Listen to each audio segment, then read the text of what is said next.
The alien girl needed a seat on his spaceship, so she offered to be his payment. The twin suns beat her, coming down hard on the Crimson Horizon spaceport, while Rick Taylor carefully refueled his ship, the Stellar Wanderer. His strong chest was wet with sweat, and you could just barely see it through his open black vest. It was so hot that it was almost unbearable. He learned a long time ago that it was more trouble than it was worth to hire the local refueling crews on this backwater planet. His shaved head and dark brown beard gave him a rough look that went well with his black utility pants. Several pouches and tools were attached, and the heavy boots had seen better days. The whole outfit screamed continued advocacy. As he finished, he was an independent freighter captain, which is what he was. While he was connecting the last fuel line, a beautiful voice asked, "Excuse me, Captain Rick." He turned to find he saw one of the most interesting things he had ever seen, an alien woman who looked like a human. In front of him, her light green skin seemed to sparkle in the bright sun for a long time. Straight, light gray hair fell down her back and moved slowly in the hot breeze. She wore a black nanch that fit her perfectly. Not much could be said about her outfit: tight pants that hugged her curves and a top with a deep V-neck. Sleek forearm bracers that went all the way up to the shoulders, paired with a neckline that showed more than it concealed. "I need passage to New Terra," she said, her voice a little musical. "I understand it's your next," she added. "Stop." Rick raised an eyebrow and asked, "How do you know my routine?" A small smile played. Between her teeth, she said, "The departure times are public. Captain Taylor, your ship is listed for a cargo run to Nua." Rick said, "Sorry, I'm on that ship." He then turned back to the fuel lines and said, "No passengers on this run, only cargo." She kept coming closer, and the smell of exotic flowers wafted toward him. "Whatever you want," Rick snorted. "Aren't the problem. I don't have any passenger quarters free, so I'll sleep in the cargo hold," she replied. When he shook his head, she said with a smile, "I'll earn my keep. I can cook, clean, and fix whatever." He looked at her again and said, "If you need anything, I'll pay you." More carefully this time. Even though she looked beautiful, there was something refreshingly honest about her. "Offer you're that eager to get to New Terra." "Not eager," she told her. He looked right into her violet eyes and said, "Just practical. You need help running this ship. I can tell from the state of your cargo hold, and I need to get to New Terra. It's a good deal for both of us." Rick took a quick look at his ship and saw that she was right about the cargo hold. It had been months since he'd had time for getting the house cleaned up, and having someone help cook wouldn't be a bad thing. "What's your name?" "Lanira," she answered, putting out her hand in a human way. He took it, noting her firm grip. "You know this is a working passage. I expect real work, not just—" He made a vague gesture. She laughed to sound like wind chimes. "I can do a lot of hard work, Captain, and I'm a great cook. You won't regret this." Rick sighed and wondered if he was making a mistake. "Okay. But as soon as you see trouble coming, you're leaving." At the next port clear, Crystal Lenora replied, her smile getting bigger when he pointed to the ships before we break atmosphere. "The entrance cargo hold needs to be organized." "That should be your first job, Captain," she said. With a fake salute, she turned and walked up the ramp. Her steps were graceful and sure of herself, and Rick watched her.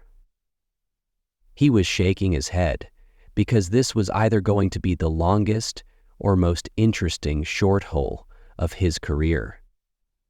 He turned his attention back to the fuel lines, ignoring the smell of strong flowers and the way his skin felt. He still felt tingly where they had shook hands. It was only a business deal, he told himself. But as he He heard her singing an alien melody while she worked in the cargo hold, but he wasn't sure if that was really her. Stellar Wander's engines purred like a happy cat as it went through hyperspace. Rick stood in the doorway of the galley and watched in awe as Lanera calmed down what was usually a very chaotic situation. In order to turn the space into something that looked like a real kitchen, she had spent the last 3 days organizing not only the kitchen, but also anywhere in the vessel, such as the cellar or the cellar B, so she could get to every part of the cargo hold. "Are you going to stand there all day?" asked Captain Lanier. Without turning around, her musical voice was tinged with laughter. "Would you like to help?" Rick laughed as he stepped into the gallery. "I am impressed by your work. I haven't seen this clean in a long time." When she turned to face him, she brushed a light gray hair out of her face. Her pale green skin seemed to glow. As she moved, the galley lights and her nanotech outfit changed shape like liquid metal.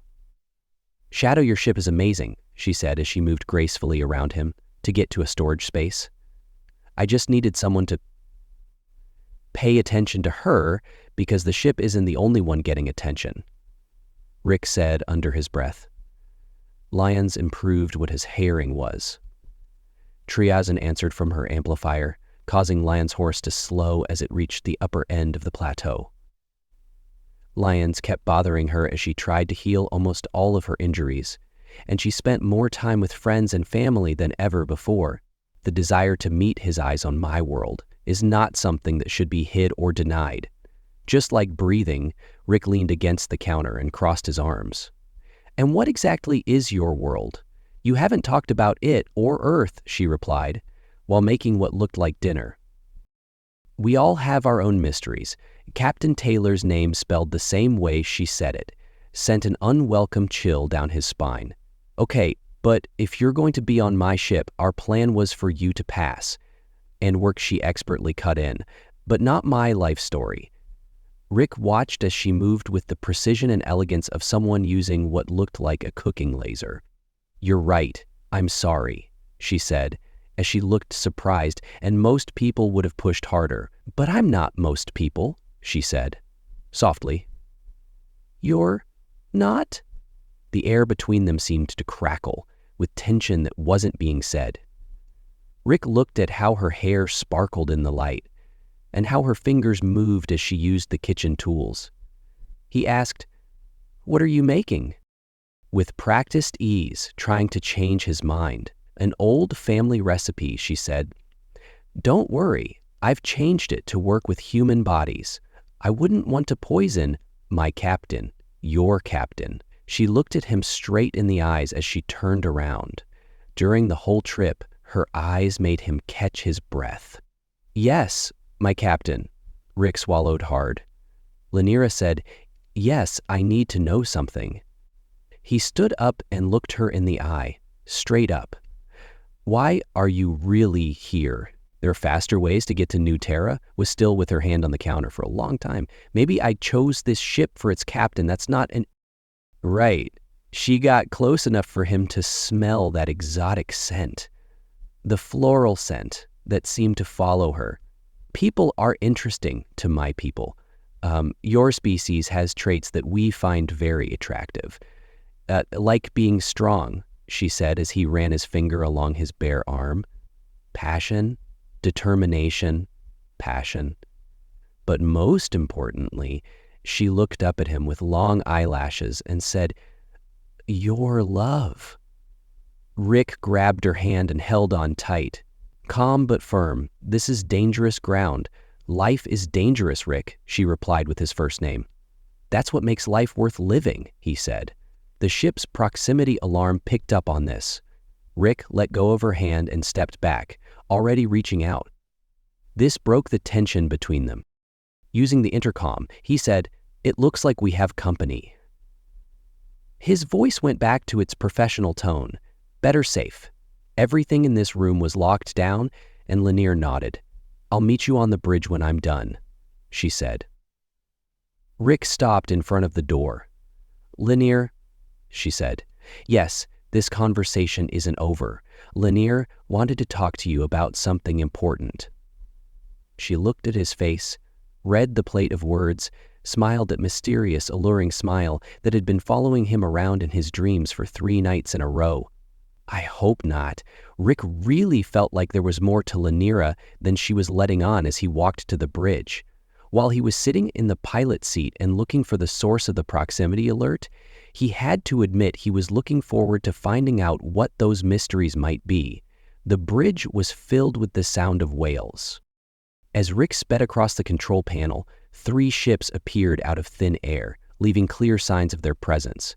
The Ravager-class attack ships are very popular with the pirates in the sector. Onto the bridge, her movements smooth, even though the ship was making sudden evasive moves. "What's going on?" Pirates with all of their weapons," Bogies replied, his eyes fixed on the tactical display. Based on how they seemed to be approaching, Pirates Lara settled into her role as co-pilot. He was sitting down with her hands on the gun controls. "I thought this was a safe route," I said. Rick laughed. "Since the Frontier Wars, there is no longer such a thing as a safe road, sweetheart." He gave her a quick look and said, "You know how to deal with those systems. His people believe in being versatile," she answered, already turning on the defenses as her fingers danced over the controls. Relaxed, the comm system sparked to life, calling for attention on the cargo ship Agrali.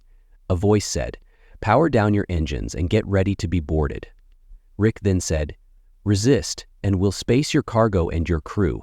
Press the comm button. This is Captain Taylor of the Stellar Wanderer. You guys might want to think again about what you're doing. Worth the trouble, but we've heard otherwise," the pirate leader said, "is that you have some important medical supplies on board, and now we see that you have a cute little green passenger. Too good of a deal, 2 for 1. I think Rick's jaw clenched at the last warning to back off. The response was a beam of laser fire going through their boil well. "Lanira," said her Violet. Their eyes got narrow. They'd made up their minds. Her hands moved very quickly, and everyone else's. When the Stellar Wanderer's defense turrets went off, they caught the pirate ship nearby off guard, looked at her for a split second before turning back to flying. "Remind me to ask about your combat," he said. She promised that she would tell you anything you want to know after training was over if we made it through this. One of the attacking ships to break away from the group, the Stellar Wanderer Dove rolled Rick, pushing the ship to the ground. The pirates were good at what they did, but it was clear that they didn't know how good their prey was. Another burst from Lena's precise targeting hit one of the ship's engines, sending it spinning away. With 2 seconds left, Rick announced that he was putting together a tight out. They took a turn that put them behind one of the attackers, who was still alive, and now they looked tense. Lena's next shot was cut off. The second ship's weapons array rendered it useless, making that one go away. The pirate leader's voice came back. This time there was clear stress. "Who the hell are you people? You're just a cargo captain?" And his passenger Rick replied happily, moving into place for Lyra's last shot. "But my passenger, she's full of surprises. The last ship tried to escape, but Lyra's targeting was constant, and a series of precise hits knocked it out." As Rick's adrenaline started to wear off, he turned to that Lyra could do so many things. She shrugged. She had a twinkle in her eye and said, "Girls need to know how to protect themselves. What are you doing to protect yourself, among other things, when you're traveling with handsome human captains?" She stretched while standing, which made her nanotech outfit shimmer. "I should check on dinner. The slow cooker should be ready. Should be done by now," but Rick caught her arm as she walked by. "Hey, thanks," he said. "That could have gone very differently without you." His body felt warm when Lyra's free hand touched him on the chest.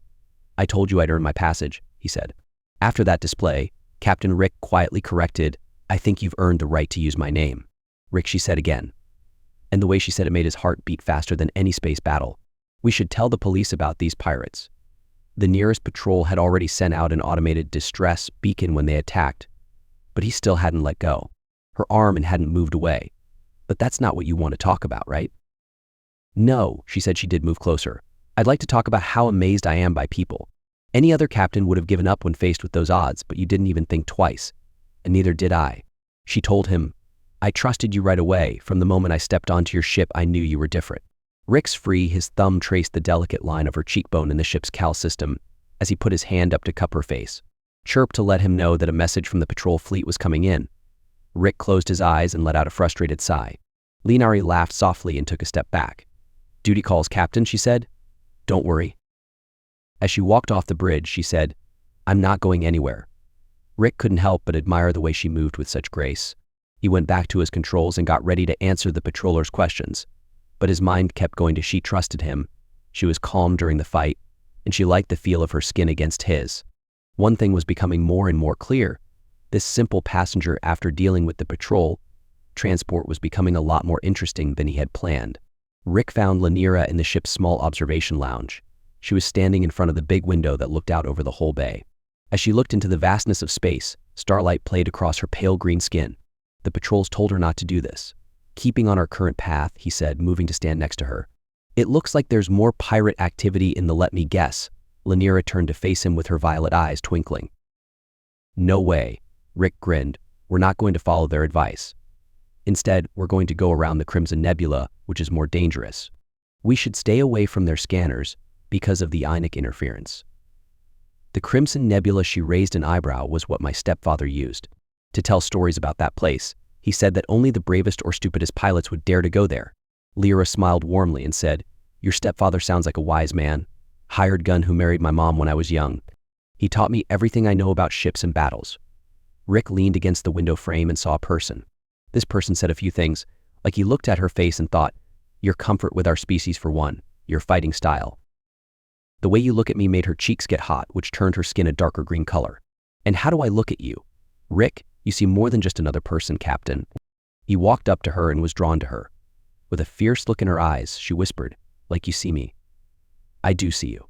When I look at the line of his jaw, I see a man who treats a paying passenger like he's not afraid of impossible odds. Like a person, not a thing. Are you just a paying passenger in her hands? What do you want me to be?" he asked, his face still. Before Rick could answer, the ship, as they entered the nebula's outer boundary, a loud warning klaxon went off. "Damn Rick," they muttered. Without wanting to, they pulled away. "We need to get to the bridge." "The nebula is worse than I remembered," they said. Quarters, the ship was shaking under their feet, and by the time they got to the bridge, many warning lights were flashing. To the control panels, ionic interference is making it hard for us to find our way. Linara took her place after reporting that she slid into the pilot seat and that the shields are barely protecting her from the radiation. At the co-pilot seat, fingers were flying over the controls as power was redirected from non-essential systems to make the forward shield stronger. But Rick, she stopped to look at a readout. "There's something else out here. Pirates know," she frowned. "The signature is wrong. It's very old. The nebula's red gases split apart before. They showed a huge structure floating in space. Its design was unlike anything Rick had ever seen. All smooth curves and angles that don't make sense and seem to defy physics. By the stars, Lena, breathe, it's an ancestral waypoint. They're thought to be myths about ancestors from the race that came before us all. Others," she said, her eyes wide with amazement. "They disappeared thousands of years ago, leaving only stories." She pointed at the building, seemed to be shaken by another violent shudder. "Ship, or whatever it is, it's making some kind of gravitational pull. We said we would fight the controls, but now we're being drawn in, so maybe we should be lenient. Suggested that the radiation levels are rising outside and that we need to find a safe place to stay until the ionic storm is over. Took a quick look at her and said, 'You trust this thing? I trust you. You're almost out of choices at this point.'" He looked at the structure one more time before making his choice. Something like this could get rough, so the stellar wanderer turned toward the old station that was fighting the new lay. As the chaotic currents got closer, a huge hole opened up in the side of it. Lineria said as she reached out to put her hand on Rick's shoulder, "It's beautiful, like a flower blooming in space." Control sticks seemed ready for us as soon as they walked through the opening in the ship. The ship is shaking violently. After stopping, they were in a huge docking bay that seemed to go on for kilometers in every direction. Leon reported checking the sensors for gravity and found that the readings are normal. "This place is still working after all this time." Rick turned off the engines but kept the shields up well. "We needed a place to talk," she said, laughed as the sound echoed through the bridge. "Always an adventure with you, aren't you? You're not exactly making life interesting." He replied, "You're boring yourself," stood up and offered her his hand. "Shall we explore?" she asked. As they got ready to go into the old station, "Captain, They led the way by intertwining their fingers. Rick couldn't help but laugh, but he thought this side trip might take them somewhere they hadn't planned. And with Lyra's hand in his, he found he didn't mind at all. And the inside of the old station was a marvel of engineering, with corridors lit by there was soft light coming from the walls that helped Rick and Linera find their way to what looked like an observation deck had comfortable seats that changed to fit their bodies as they sat. The storm is getting worse, Rick saw as he looked at the nebula's red swirls through the huge viewing window. Linera moved closer to him, her warmth a nice contrast to the coldness of the station. We could be here for a while. I can think of worse places to be stuck and worse people to be with. He turned to look at her and was amazed by how the red glow from the nebula made her face look like it was made of glass. You have an almost ethereal shimmer to you, and you're always surprising people. Good ones. I hope her violet eyes met his and were filled with a fire that made him feel he put his hand on hers and their fingers met. It was a breathtaking moment, naturally linking together like how you dealt with those pirates, what you know about old stations, or how she smiled with a hint of mischief and completely changed my ship in just a few days. When I said, I'll pay for my passage with myself, I meant it in every way that my people believe in. In our choices about that, Rick turned to face her and said, I need to know something. Lysira was quiet for a moment and asked, did you really choose my ship? She traced patterns on his arm with her free hand without realizing it. I saw you. You know, before I approached you at the spaceport, while you were helping a couple of old Centurions with their bags, even though they weren't able to do it themselves. It was the right thing to do, so most people would have walked by. She moved closer, and her scent enveloped him. At that moment, I saw strength. Yes, but also kindness, honesty, and my stepfather always said that people were unique because of certain traits. Your stepfather sounds like an amazing person. I told her that real strength isn't about being strong or good at fighting, but about being brave enough to let others care about you. She put out her hand. Place her hand on his chest over his heart to show love. Rick shook her hand. She said in a whisper, if you want it to be the love that this is. The lights in the station were turned down a bit, as if to reflect the closeness of the moment. Outside, the nebula storm was still going strong, but inside their sanctuary, time seemed to stand still. Slow. You know what Rick said in a husky voice when you first showed up as I thought you were just another passenger, trying to get a better deal. Lysra laughed softly. And now I think it was the best deal I've ever made, she said as she leaned in close and kissed him on the ear. The deal isn't over yet. Still, Captain, his arms wrapped around her waist, pulling her closer. No, she said, getting comfortable in his embrace, as my people do, because when we offer ourselves, it's not just for a trip, it's for life. Rick stepped back a little and looked at her face. Are you saying what I think you're saying? My people mate for life? Life, Rick, when we pick a partner, her hands will always be around his face. Chose you the moment I saw you. Everything that's happened since then has only shown me what I already knew. People in my group have different ideas about how long you should commit to someone you've only known for a week. She put her hand over her heart to feel the rightness of a bond. She touched his chest again. The rest is just station lighting details, changed to a warm golden glow that made the space around them feel more private. He got lost in Lyra's eyes and saw a future he didn't know he wanted until that moment. Oh, what if I said... His voice was barely above a whisper as he said, yes, then we would be joined in the way of my people. 2 souls? 2 of her fingers traced the line of his jaw together. There was no longer a passenger or a captain. It was just us, facing what the universe throws at us together. Rick caught her hand and kissed her palm. Your stepfather taught you about this. It's also humane, of course, which is why I want to do this right. He moved, so they were facing each other correctly. Linera, will you marry me not just because of your customs, but because of how Osai knows you right for so many years? Yes, Rick. In every way, and in every way of life. They sealed their promise with a kiss at the station. Outside, in the storm, the station's lights pulsed with a soft, approving glow. It felt like the universe was blessing their union as things started to calm down. The walk back to the Stellar Wanderer was different. The ancient station's corridor seemed to lead them, as it was full of hope and shared understanding. Ambient lighting made a path through the huge structure, and Rick and Linear Hands stayed together. People in my group have a saying that goes, Lyra Museos, as they approach their ship when two souls join together. The universe is happy.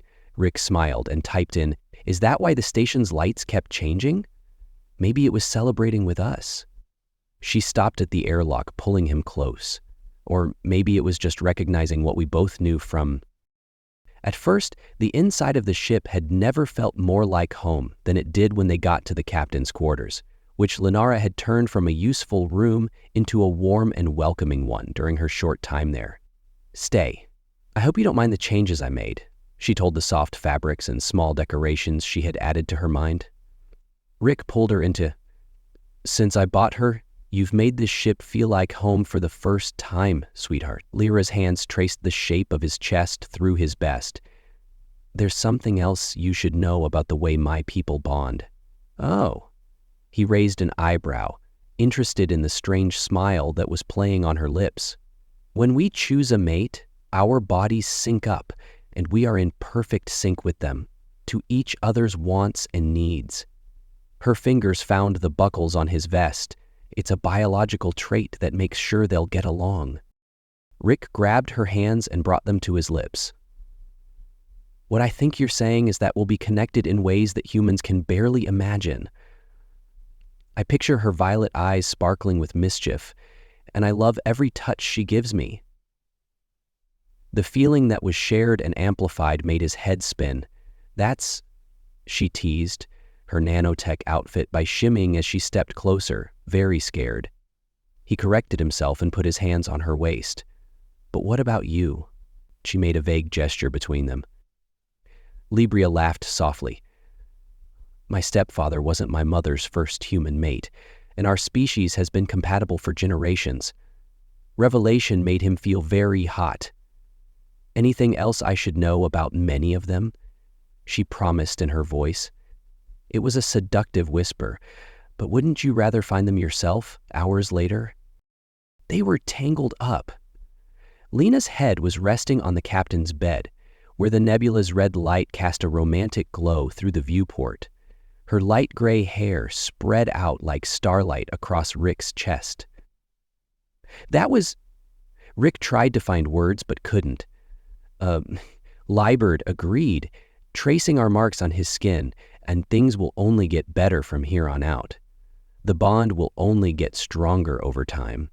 Is that even possible? She stood on one elbow and looked at him with such love that it hurt his heart. Now anything is possible. That's what it means to be truly connected, Rick thought, as he tucked a strand of hair behind her ear. Gave her a chill. I never thought you'd end up here when you asked for a passage, she said with a knowing smile. Even then, the way you looked at me made you think that maybe he gave up. Or maybe you just... Those violet eyes could cast a spell on me, she told him. No magic needed. She then spread her hands out in front of her. Around him and love, the ship's systems hummed softly, like a machine lullaby that had become so outside where they were both used to being. The nebulous storm had completely stopped. As the storms passed, they were surrounded by a sea of red stars. Rick thought, we should probably get back on. Of course, Lennar didn't do anything to get up. The universe has given us time. Let's not waste any more time. He couldn't argue with that. Instead, pulling her closer, I loved how well their bodies fit together. You know, when you offered payment for yourself, I thought you were crazy, and now I think I'm the one who got He had better not get his fingers in her hair. But I'm not sure how I'll explain that to the cargo manifest system. That my passenger has been made co-captain, and her wife laughed so hard, it sounded like pure joy. Just tell them it was the best business deal in the history of space travel, Rick said. Talking about travel, I suddenly remember something. You never told me why you had to get to New Terra so quickly. Lena's face became mysterious. Maybe I knew from the stars that my future husband would be going there. My people do have a... It seems like you don't want to give me a straight answer about these things. Mysteries are better. That wasn't solved.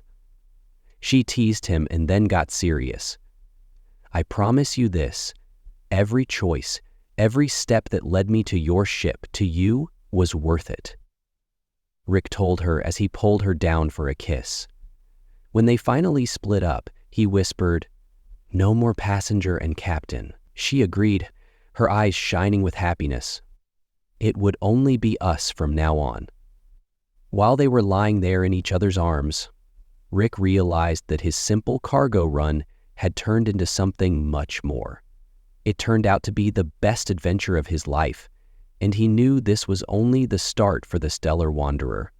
Out of the Crimson Nebula and into clear space, its systems purring happily under the skilled hands of its newly expanded command crew. Rick and Lyra worked together perfectly at their own stations, timing their steps perfectly, choreographed as if they had been flying together for years instead of days. All navigation systems had been fully restored. Lanier said, "We should reach New Terra in about 48 hours," as she danced her fingers across the control panel. He looked at his wife and smiled at how she had changed his pilot's chair to fit her. The words still made him feel excited. To accommodate her unique body, they were already making plans to make changes to the whole ship, weren't you, well? Her violet eyes sparkled with mischief. If we want to eventually add more people to the crew, we'll have to make some... Rick's hands froze on the controls when Casual said something, and Lanira turned the crew around to fully face him, her face a mix of happiness and fear. My people can feel some changes very early on. The process of getting to know each other was successful in every way. Moved quickly to catch up with her. Are you saying we're going to have a baby? She confirmed, her pale green skin turning red with emotion. A boy, if my gut is right, human-alien hybrid. Kids don't happen very often, but they do happen, especially between our species. Rick? He quit his job and walked across the bridge in 2 long steps to grab her, who was already a baby. She said that biology works so well that we can melt into his embrace whenever we want to. When we mate, our bodies start making babies right away. Are you happy about that? He laughed so hard that he threw her off her feet and made her squeal. Lano, you've given me a real home, a partner, and everything I thought I wished for. Now a family. She wrapped her arms around her neck, and her nanotech outfit sparkled as she moved. We'll need to make some. Making changes to your delivery route will help you set up a proper home base. Someone has to do it, Mrs. Taylor teased, and then she got serious. I was thinking, there are some beautiful coastal areas in New Terra where we could start a shipping company and set up regular routes. I always have a place to go back to. Rick thought about what a home base might be. Good for a family, and with your fighting skills and my contacts, we could get a big share of the high-security shipping market in that area. Leonard gave him a kiss on the jaw, and the ship's autopilot chimed. Together, we're unstoppable. They reluctantly went back to their stations when they were reminded that they were still on duty, but their shared excitement stayed in the air between them. I'll have to change the cargo manifest system after all, Rick thought. He looked at their course and added a new crew member. I am the wife of my child and a former passenger. Lanira laughed, and the sound could be heard all over the bridge. Don't forget about Deadly Accurate Gunner and Master Chef, she said. He took a quick look at the timer. Isn't it time for that special dinner you promised while you were trying to get pregnant? Lanira laughed, and she stood there stretching in a way that made her clothes look enticing. Very good instincts. As she walked by the station, she ran her fingers over his shoulder, making him shiver. His spine, their bond shook with love, excitement, and anticipation for... It's possible that Rick called after her when you first offered to pay for their passage. I thought it was the Lissa who stopped at the bridge door and looked back over her shoulder. It was the craziest idea I had ever heard. I think it was the universe's way of giving me just what I needed at the right time. He looked her in the eyes. Heart full. Lanera, you are not payment. You're a gift that could have made her smile. The ship's engines. It's funny, I was thinking the same thing about you. She kissed him. Dinner is in an hour. Love, don't be late. As she walked toward the galley, Lanera thought about the meeting up ahead at the gallows. The weight of the world crossed her mind. Your gift. Give the stars an H. Streak's simple cargo run had turned into the most exciting adventure of his life, giving him a partner and a child on the way in a future that's brighter than any star in the galaxy. The ship's computer beeped and showed a message about crew updates. Rick smiled as he started to change Lilira's status from passenger to co-captain on the records. Some paperwork was more fun than others. On the last night before they got to Nua, Rick and Lilira were in the reclusive together. They made an observation lounge that turned a once Spartan room into a cozy place to relax while watching the stars. As they lay down on the padded bench, bright ribbons of light passed by. Libria's hand was on Rick's chest, covering her stomach to protect her. Can you feel him already, Rick? Libria put her hand on his and asked, interested in the small changes in his wife's body that only she could notice. His tan skin looks great against her pale green skin, and he's there getting stronger. She quickly turned her head to look at him every time her people grow. With those violet eyes, he'll have your strength and my intuition, poor kid, Rick. Laughed. Stamped with my stubborn determination and your quick wit, he'll be perfect, Libria told him. Starlight's clothes changed like liquid as she moved around. She was a bridge between our peoples, just like we are. I've been thinking about what you said, Rick, as he pressed a kiss to her temple and breathed in her exotic flower scent. When you first came up to me, Mem, you said earlier that the universe gives us what we need. I was lost in spaceport. I was just going through the motions, running from place to place and never staying put for long, that he put down roots and traced patterns on her arm. I didn't even notice. You have no idea how lonely I was before you came into my life, Lyra said as she turned around in his arms and sat on his lap to face him. I was looking for something I couldn't put my finger on. My stepfather always told me that people had something special about them that made them stand out. Her hands framed his face. He was right. Rick Taylor told me, you are extraordinary. I raised an eyebrow. I'm just a cargo? No, Captain. She shook her head, and her light gray hair fell down. Between them like a curtain, you're the one who bravely fought pirates and sailed the Crimson, Instinct, who let an alien woman offer herself as payment into his heart and saw her as more than just a Rick, could hear the bond, Hume, between the passenger and the conductor, that grew stronger with each passing second. Her love, her joy, and her absolute faith that they were meant to meet. He thought as he put his hand on her hips. Tomorrow, everything changes. New Terra, new home, new Lemira, added softly. Business and family new, putting his hand over her heart. But some things will never change. The ship's systems hummed a familiar lullaby around them, just like they did with us. Through the viewport, they fell in love. New Terra's star system could be seen as a bright point of light. Getting closer by the second, Rick said, I have something for you. Out of the blue, he reached into one of his vest's many pockets and pulled out a small pendant on a chain with a lot of intricate carvings on it.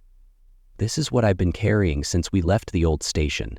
It's made from a wall piece that had been there. I saw how the material seemed to react to our feelings when it had fallen off, gasped as he put it around her neck. The pendant lit up right away with a soft, pulsing light that matched. It's beautiful to hear their heartbeats, she whispered as she touched it with respect. Like you, he replied. The way the light played on her face was a reminder of the start of our journey together. She leaned forward and pressed. In a close-knit way from her culture, she touched his forehead. Our journey began when I saw you helping that. Since then, everything has been the universe confirming what I already knew in my heart. The question is that not all payments can be measured in credits or cargo. Her fingers trace the line of his.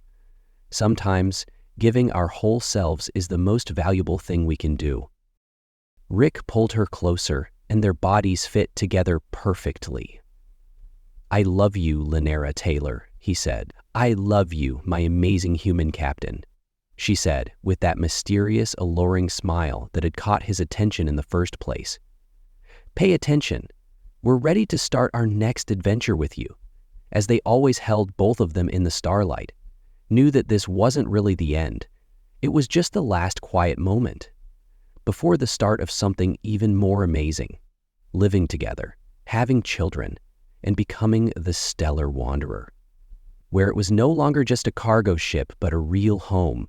It was full of love, promise, and the miracle of new life growing inside its walls. As New Terra's star got brighter, Tick Taylor and Lyra Taylor held on to each other, ready for whatever adventures lay ahead. There are some journeys that never really end. They just lead to better places.